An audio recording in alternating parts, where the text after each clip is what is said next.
الحمد لله وكفى وسلام على عباده الذين اصطفى أما بعد فأعوذ بالله من الشيطان الرجيم بسم الله الرحمن الرحيم قد أفلح من تزكى وذكر اسم ربه فصلى بل تؤثرون الحياة الدنيا والآخرة خير وأبقى صدق الله العظيم. محترم دوست اور بزرگوں، اللہ جل جلالہ و عم والہ نے دنیا میں انسانوں کو ایک صاف ستھری زندگی گزارنے کے لیے موقع دیا کہ یہاں ہر آدمی صاف ستھری زندگی گزارے۔ ایک زمانہ تھا لوگوں کو اپنے ظاہری جسم اور صحت اور صفائی کا اتنا زیادہ اہتمام نہیں ہوتا تھا، اس لائن سے جہالت تھی۔ ہفتے ہفتے تک لوگ غسل نہیں کرتے تھے، ہفتے تک کپڑے نہیں پہنتے تھے، میلے رہتے تھے، کپڑوں میں جوئیں ہو جاتی تھی، کپڑوں میں جوئیں ہو جاتی تھی۔ دھیرے دھیرے لوگوں میں اس لائن کا علم آیا، صفائی ستھرائی، اس کو ٹھیک کیا۔ اب عموماً دیکھتے ہیں کہ لوگ اپنے کپڑے، اپنا جسم، چہرہ، مہرہ صاف ستھرا رکھتے ہیں۔ وہ جہالت دور ہوئی اور اس لائن کا علم آیا۔ اب دیکھتے ہیں کہ چھوٹے بچے بھی صاف ستھرے دکھتے ہیں۔ پہلے تو عامةً محلے میں دیکھتے تھے چھوٹے بچوں کو کپڑے پورے بدن پر نہیں ہوتے تھے، میلے ہوتے تھے، ناک بہہ رہی ہوتی تھی، عموماً یہی حال بچوں کا ہوتا تھا۔ لیکن لوگوں میں اس کی باتیں ہوئی، اس کی چرچا ہوئی، اس کی فکر ہوئی، تو اب غریب سے غریب بھی بچے کو صاف ستھرا رکھتا ہے۔ جتنا اس کا شعور بیدار ہوا ہے کہ اپنے ظاہر کو پاک رکھیں، صاف رکھیں، اس سے کہیں گنا زیادہ اس شعور اور احساس کی ہم سب کو ضرورت ہے کہ ہمارا باطن بھی صاف ستھرا ہو، ہمارا دل صاف ستھرا ہو، کفر سے، شرک سے، نفاق سے، حسد سے، کینے سے، بغض سے، عداوت سے، حب جاہ سے، حب مال سے۔ یہ بڑے مہلک امراض ہیں، یہ بہت خطرناک قسم کی گندگیاں ہیں۔ ظاہری نجاست کو ہم محسوس کرتے ہیں، اس کی بدبو آ جاتی ہے، پاخانہ ہے تو اس کی بدبو آتی ہے، کیچڑ کی بدبو الگ آتی ہے، باسی کھانا پڑا ہوا ہے تو اس کی بدبو الگ قسم کی ہوتی ہے، پھٹا ہوا دودھ ہے تو اس کی بدبو الگ قسم کی ہے۔ ایسے جو رذائل ہیں، جن رذائل سے پاک صاف زندگی گزارنے کا انسانوں کو حکم دیا ہے کہ کفر سے آدمی پاک رہے، کفر نہ کرے، اللہ کی آیتوں کا انکار نہ کرے، نہ اپنی زبان سے نہ اپنے عمل سے، شرک نہ کرے، یعنی اللہ کے ساتھ کسی کو شریک نہ ٹھہرا، اپنے دل سے یا اپنی زبان سے۔ ایسے نفاق، منافق نہ بنے آدمی۔ بہت برا فعل ہے آدمی کا، دو چہرے والا، ادھر جاوے تو کچھ اور کہے، ادھر آوے تو کچھ اور ہو۔ یہ پھر دھیرے دھیرے پروان چڑھتے چڑھتے آدمی میں حقیقی نفاق کی صفتیں پیدا ہو جاتی۔ دو طرف کی بات ہے، وہاں گیا تو کچھ اور بات ہے، یہاں کچھ اور بات ہے، دل میں کچھ اور ہے، باہر کچھ اور ہے۔ سامنے والے کے لیے دل بھرا ہوا ہے اور اپنی کوئی غرض نکالنی ہے تو اس وجہ سے کہہ رہا کہ نہیں آپ تو ہمارے بہت قریبی ہیں اور آپ تو ہمارے دوست ہیں اور آپ تو فلاں ہیں۔ یہ کوئی فن نہیں ہے، یہ تو مرض ہے۔ لوگ اس کو فن سمجھتے ہیں، لوگ اس کو ہنر سمجھتے ہیں کہ جہاں جائے وہاں سے۔ ایک تو حکمت ہے،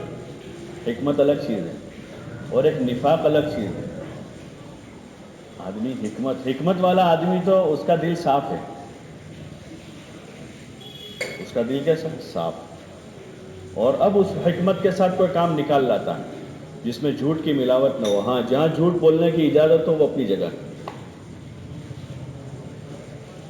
جھوٹ کی جہاں اجازت ہے وہ چیز الگ ہے، لیکن حکمت کے ساتھ آدمی اچھی تدبیر سے کسی کو سمجھا دے، اچھے کلمات سے۔ اور یہی ہے دنیا میں، پیمائش کا اچھا طریقہ ہوتا ہے تو ضدی سے ضدی آدمی بھی مان جاتا ہے، اور فہمائش کا طریقہ اچھا نہیں ہوتا، حکمت کے خلاف تدبیر ہوتی ہے، تو پھر ضدیت آدمی تو کیا سیدھا سادہ آدمی بھی قبول نہیں کرتا۔ تو یہ فن نہیں ہے، نفاق ہے ایک قسم کا، وہاں کچھ بولتا ہے آدمی، یہاں کچھ بولتا ہے، یہ بیماری ہے، مرض ہے، بہت بڑا مرض ہے، بہت بڑا مرض ہے۔ مومن جو ہے مخلص ہوتا ہے اور اس کا دل صاف ہوتا ہے، ان تمام قسم کی گند حسد سے کسی سے اس کو جلن نہیں ہوتی۔ کسی کو اللہ نے مال دیا ہے تو اس کو برکت کی دعا دے گا کہ اللہ تجھے اور برکت دے۔ کسی کو کوئی کمال دیا ہے تو اور اس کے لیے آدمی دعا کرے گا، اس کی تعریف کرے گا۔ حاسد کبھی تعریف نہیں کر سکے گا، حاسد جو ہے کبھی تعریف نہیں کر، کسی کو پیسہ ملا ہے جس کو حسد ہے اس کے اوپر، تو اس کے اندر عیب ہی نکالے گا، وہ کبھی تعریف نہیں کر پائے گا اور خود جلتا رہے گا۔ وہ بہت بڑا مرض ہے یہ حسد، منع کیا اس سے، قرآن میں اللہ نے بھی منع کیا، حدیث پاک میں حضور صلی اللہ علیہ وسلم نے منع کیا، ایک دوسروں پر حسد نہ کرو، لا تحاسدوا، اور بغض نہ رکھو، لا تباغضوا، ایک دوسروں سے عداوت نہ رکھو۔ عداوت دل میں پنپتی اندر، معمولی سا مسئلہ ہو گیا، 2 سال 4 سال ہو گئے، 5 سال ہو گئے، ابھی تک آدمی کا دل صاف نہیں ہو رہا ہے، یہ عداوت ہے، اندر پنپ رہی ہے۔ وہ جب موقع ملتا ہے آدمی آستین چڑھا دیتا ہے، 5 سال کے بعد موقع ملا ہو، آدمی کہتا ہے میرا دل صاف، لیکن اس آدمی کے خلاف 5 سال کے بعد موقع ملتا ہے تو اس وقت آتا ہے میدان میں، وہ اندر پنپ رہی تھی وہ عداوت۔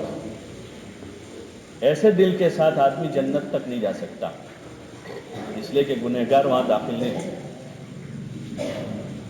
گنہگاروں کے لیے داخلہ نہیں۔ اللہ پاک بخشش کرے گا، یا تو آدمی اپنی توبہ کرواوے، دنیا میں توبہ کر لے، اللہ سے معافی مانگے، معاف کروا لے، یا اللہ اپنے فضل سے معاف کرے کسی کو، ٹھیک ہے بھائی ہم نے تم کو معاف کیا۔ یا پھر تیسرا طریقہ یہ ہوگا کہ وایا جہنم جائے گا، وہ مومن ہیں لیکن گنہگار ہیں، تو جہنم کی بھٹی میں جا کر ان رذائل سے آدمی کی پاکی کی جائے گی۔ جیسے لوہے میں ملاوٹ ہو جاتی ہے، سونے میں ملاوٹ ہو جاتی ہے، تو سونے کو آگ میں پکا کر اس کو لکوڈ بنا دیتے، لکوڈ کی طرح ہو جاتا ہے، پھر اس کا کچرا جھاگ نکال کر پھر اس کو خالص اور پیور کیا جاتا ہے، تب جا کے وہ کام کا بنتا ہے۔ یہ امراض اندر کی، اور ان سب کی جڑ جو بتائی حدیث پاک میں، وہ دنیا کی محبت ہے۔ حب الدنیا رأس کل خطیئہ، چاہے وہ دنیا مال کی شکل میں ہو، زمین کی شکل میں ہو، جاگیر کی شکل میں ہو، مکان کی شکل میں ہو، پلاٹ کی شکل میں ہو، دکان کی شکل میں ہو، وہ دنیا کرسی کی شکل میں ہو، سب دنیا ہے۔ جب دنیا کی محبت اندر آئے گی تو آدمی یہ سب کچھ کر سکتا ہے۔ اس لیے مومنین کو کہا کہ ان چیزوں سے پاک رہے، حسد نہ کریں، بغض نہ رکھیں، وَكُونُوا عِبَادَ اللَّهِ إِخْوَانًا، اور اللہ کے بندے اور آپس میں بھائی بھائی بن کے رہیں۔ دنیا ہے، دنیا میں ایسے معاملات ہو جاتے ہیں، اس لیے حدیث پاک میں اس کے لیے بھی دین اور شریعت بتایا، اس کا بھی طریقہ بتایا کہ کسی سے کوئی معاملہ ہو گیا، آدمی کا کوئی الجھن ہو گئی تو کیا کرے، بہت سخت غصہ آیا ہے، ہوتا ہے جب معاملہ ہو جاتا ہے غصہ آتا ہے، تو اس کو مقدار بتائی کہ 3 دن تک آدمی اس غصے کو اگر باقی رکھنا چاہے تو رکھے، اور 3 دن کے بعد غصہ ہو تب بھی اب اس کو ٹھنڈا کریں، 3 دن پورے ہو گئے، اب اس بھائی کے ساتھ ہمیں بات چیت کرنی ہے، اس سے ملاقات کرنی ہے، وہ نہیں آتا تو ہمیں جانا، ہمیں اپنا فریضہ ادا کرنا ہے کہ ہم اس کو سلام کر دیں گے، کوشش کر لیں گے بات کرنے کی، اگر وہ نہیں کرتا پھر وہ اس کا فعل ہے، وہ اس کا فعل ہے۔ آدمی نے اپنے آپ کو صاف کر دیا، پھر جب بھی ملتا رہے اس کو سلام کرتا رہے، تاکہ ہمارا دل گندا نہ ہو، میلا نہ ہو۔ ہم کپڑے گندا رکھنا پسند نہیں کرتے ہیں، ٹوپی گندی پسند نہیں کرتے، لقمہ گندا پسند نہیں کرتے ہیں، باسی نہیں پسند کرتے، صبح کا سالن شام کو بعض لوگ پسند نہیں کرتے ہیں، گندا ہو گیا، رات کے چاول صبح کے باسی ہو گئے پسند نہیں کرتے ہیں، تو ایسا میلا دل لے کر ہم اللہ کے پاس جائیں گے تو کیسے ہمارا کام چلے گا؟ کہ وہاں تو صاف ستھرا دل چاہیے، وہاں باڈی بدل جائے گی، چینج ہو جائے گی،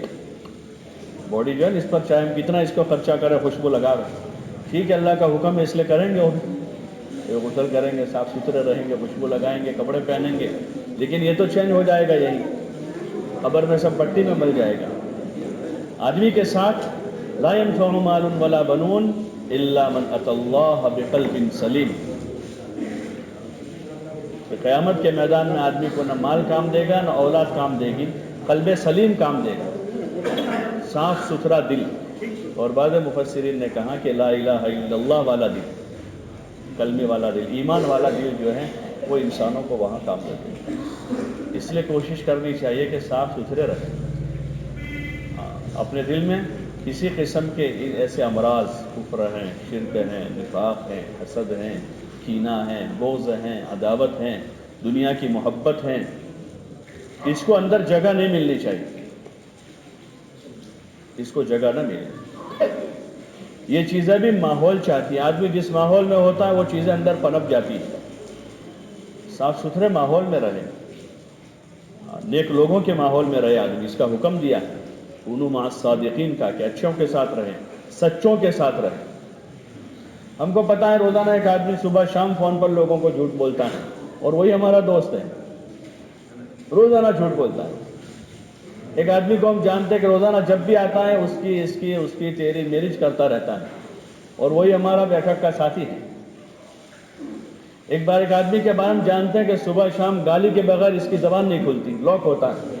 گالی سے کھولتا ہے، گالی سے بند کرتا ہے، اٹھتا ہے تب سے گالیاں دیتا ہے شام تک، یہ فسق کا ہی کام کرتا رہتا ہے، وہی ہمارا ساتھی ہے۔ اب جس صحبت میں ہم ہیں وہی چیزیں منتقل ہوتی، قطع تعلق ہی نہیں کرنی، ایسے لوگوں سے قطع تعلق ہی نہیں کرنی، لیکن ایسے لوگوں کے ساتھ اٹھنا بیٹھنا جو ہے وہ ہمارے دین کے لیے بہت مضر ہے۔ اگر گورنمنٹ کا کوئی وانٹیڈ آدمی ہے، چاہے ہمارا پکا دوست ہو، اسی دن سے بیٹھک بند ہو جاتی،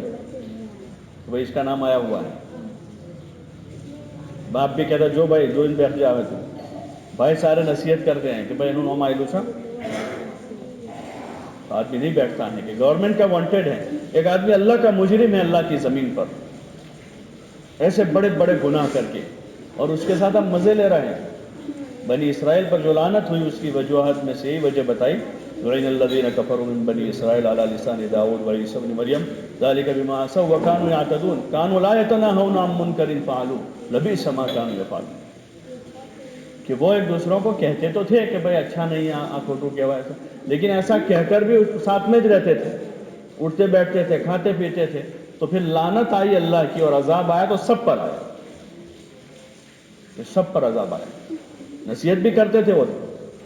کہتے بھی تھے ایک دوسروں کو، لیکن یہ باوجود ان کی برائیوں کے ان سے دوستی ختم نہیں کرتے تھے، انہی کے ساتھ اٹھتے بیٹھتے تھے، وہی صحبت میں رہتے تھے۔ اس لیے ضرورت اس کی ہے کہ اپنی دوستی کو پاک کریں۔ اصل تو حقیقی حق حضور علیہ السلام نے ایک مرتبہ فرمایا کہ دنیا میں اللہ کے سوا کسی سے دوستی کا حق نہیں ہے، آدمی اللہ سے دوستی کرے، ہاں رشتہ داری ہے نبھانی ہے، تعلقات نبھانے ہیں، سکھ دکھ میں سب کے کام آنا ہے، لیکن جو پرماننٹ 2 آدمی 4 آدمی 5 آدمی کی ایسی دوستی ہے کہ روزانہ 2 گھنٹے 3 گھنٹے نہ بیٹھے وہاں تک چلے نہیں، تو عموماً ہم خود محاسبہ کریں اپنی ان دوستوں کی محفلوں کا کہ ان محفلوں میں کیا ہوتا ہے۔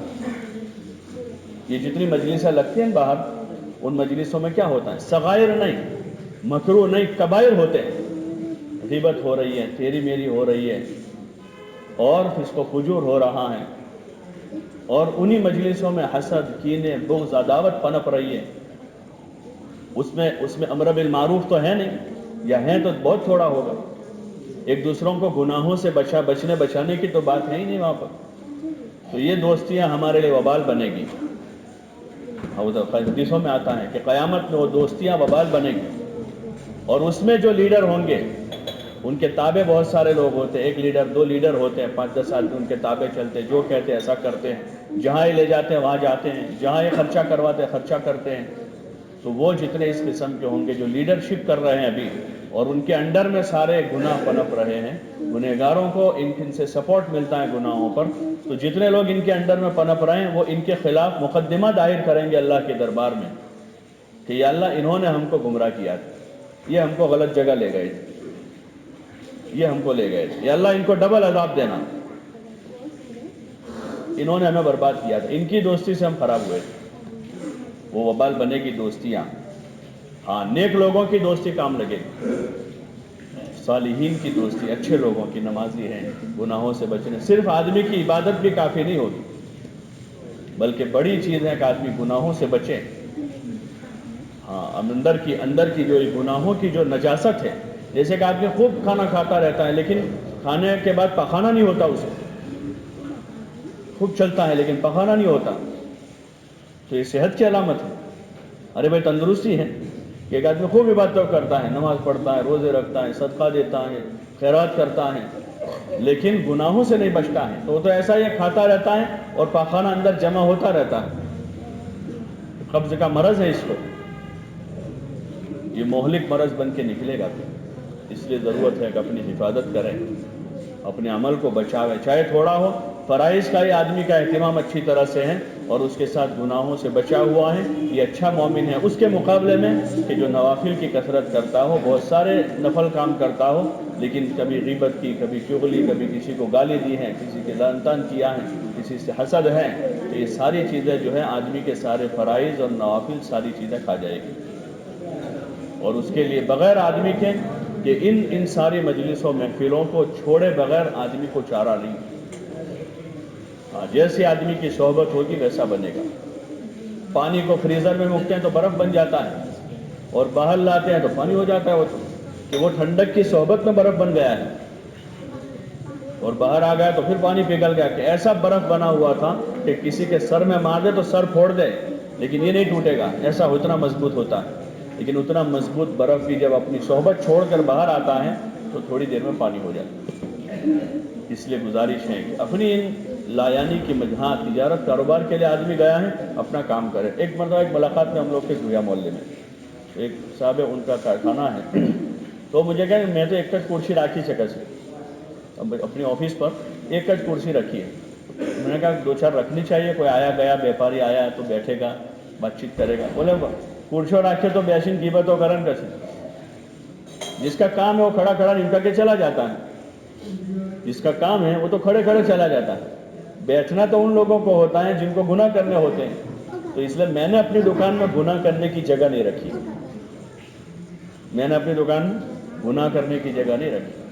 کام والوں کے لیے تو کھڑے کھڑے کام ہو جاتا ہے اور مجھے چونکہ روزانہ بیٹھنا پڑتا ہے اس لیے کرسی رکھی ہے. تو یہ ہے اپنی حفاظت کہ آدمی جتنا کسی کی گالی، ہم کو کوئی گالی دے اس سے آدمی بھڑکتا ہے، اس سے زیادہ ہمارے مسلمان بھائی کی کوئی غیبت کرے تو اس پر ہمیں دکھ ہونا چاہیے کہ تم غلط کہتے ہو. یہ غیبت ہے تو، اور ہمارے مذہب میں جائز نہیں. یہ گندگیاں ہیں جو معاشروں کو خراب کر دیتی ہیں، فساد برپا کرتی ہیں. یہ اس آنکھ سے زیادہ خطرناک ہے جو آنکھ محلے میں لگ جائے تو اس سے گھر جلتے ہیں. اس آنکھ سے گھر جلتے ہیں اور لوگوں کو پتا ہوتا ہے کہ آگ لگی، کوئی پانی لے کے آئے گا، کوئی پائپ نکالے گا، کوئی تپیلا لے کے آئے گا، لوگ بجھا دیں گے اس کو. لیکن یہ گندگی اور یہ آگ ایسی ہے کہ اس کا پتہ نہیں ہوتا اور دلوں کے دل جل جاتے ہیں، معاشرے کے معاشرت برہم ہو جاتے ہیں. اس لیے گزارش ہے کہ ان چیزوں سے ہم اپنے آپ کو، اپنے معاشرے کو پاک کریں اس فساد سے. ہر ایک سے محبت کریں، ہر ایک سے محبت کریں. ہمارا کیا جاتا ہے، محبت کرنے میں کوئی پیسہ لگتا ہے؟ بھائیوں سے، بہنوں سے، رشتہ داروں سے تعلق بناویں. اگر اللہ نے استعداد دی ہے تو ان پر خرچ کریں، نہیں ہے تو خالی سلام کریں ان کو. وہ سلام کرے تو جواب دیں ان کا، دو بھلی باتیں کہیں ان کو خیر کی. کوئی غلط کام ان سے ہو رہا ہے تو ان کو نصیحت کے طور پر منع کریں. یہ تو آسان چیزیں ہیں، لیکن اس کی بھی مشق کی ضرورت ہوتی ہے، اس کے لیے بھی ایک ماحول کی ضرورت ہوتی ہے. وہ ماحول مسجدوں میں ملے گا اور اس کی فضا نہیں ہے کہ لوگ مسجدوں میں ٹھہریں. یہ ہمارے زمانے کا المیہ ایک دکھ کی بات ہے، ایک دکھ کی بات ہے یہ ہمارے زمانے کی کہ لوگوں کا دل مسجد میں نہیں لگ رہا. اور مسجد جو ہے وہ عبادت، دعوت، ذکر، دعا، خدمت، ان ساری چیزوں کا مرکز ہے. حضور علیہ السلام نے مدینہ منورہ میں سب سے پہلے مسجد بنائی اور مسجد کو ان ساری چیزوں کا مرکز بنایا کہ جہاں عبادت بھی ہے، دعوت بھی ہے، ذکر بھی ہے، قرآن کا اور دین کا، علم کا سیکھنا سکھانا بھی ہے، مسافروں کے لیے بھی اندر جگہ ہے. یہاں تک کہ حضور علیہ السلام کے زمانے میں تو باقاعدہ جیل نہیں تھی تو مسجد میں قیدی بھی باندھے جاتے تھے، اور اس وجہ سے مسجد میں باندھتے تھے کہ مسلمانوں کا معاشرہ دیکھ کر وہ لوگ اسلام قبول کریں. ان کو مسجد سزا دینا مقصد نہیں ہوتا تھا، مقصد یہ ہوتا تھا کہ مسلمانوں کا ماحول اور معاشرہ دیکھ کر وہ لوگ اگر اسلام قبول کر لیں تو چھوڑ دیے جاتے تھے، ان کو سزا نہیں ہوتی تھی، بلکہ بعض قیدیوں کو تو ماحول دکھا کر ویسے ہی حضور نے چھوڑ دیا، انہوں نے اسلام بھی قبول نہیں کیا، جیسے سمامہ ابن اسال ہیں، اسلام قبول نہیں کیا، پھر بھی حضور نے اپنا ماحول بتا دیا، اپنے اخلاق بتائے، ان کو لا کر کھلایا پلایا، ماحول بتایا، 3 دن تک دعوت دیتے رہے، نہیں قبول کیا، بلکہ سخت کلمات کہے حضور صلی اللہ علیہ وسلم کو، آپ نے بڑی بردباری سے برداشت کیا اور کہا کہ ان کو چھوڑ دو۔ ایک ماحول ایسا بتایا اور ایسے اخلاق برتے ان کے ساتھ کہ مدینہ سے باہر گئے، غسل کر کے واپس آئے اور کلمہ پڑھ لیا۔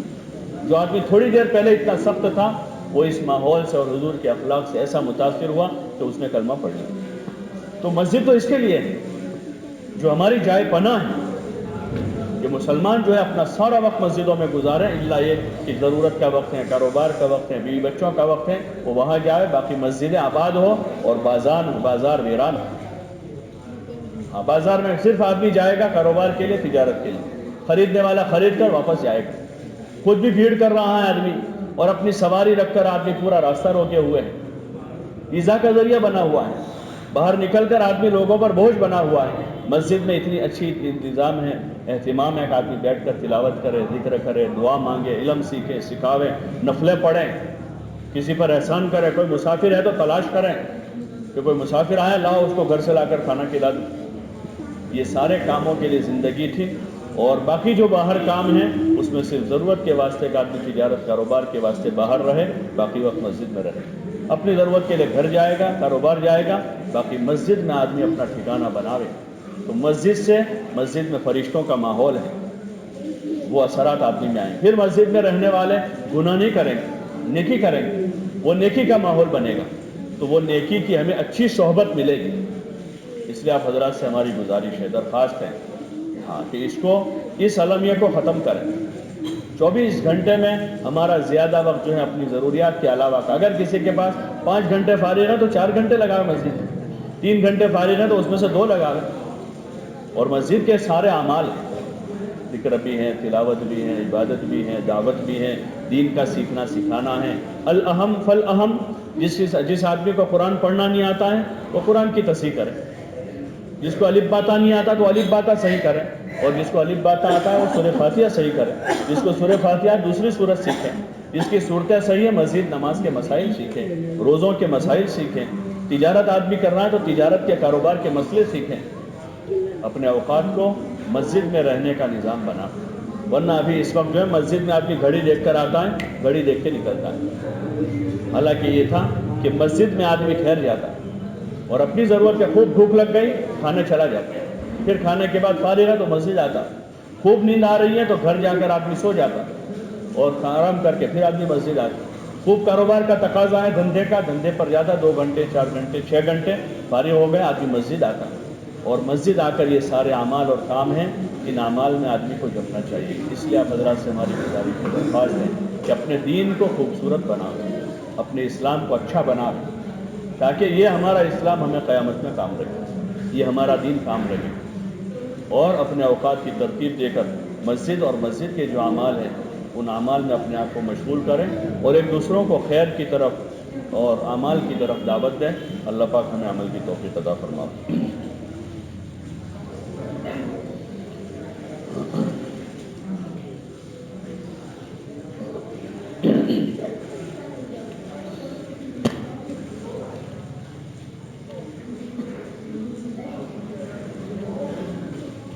الله أكبر الله أكبر الله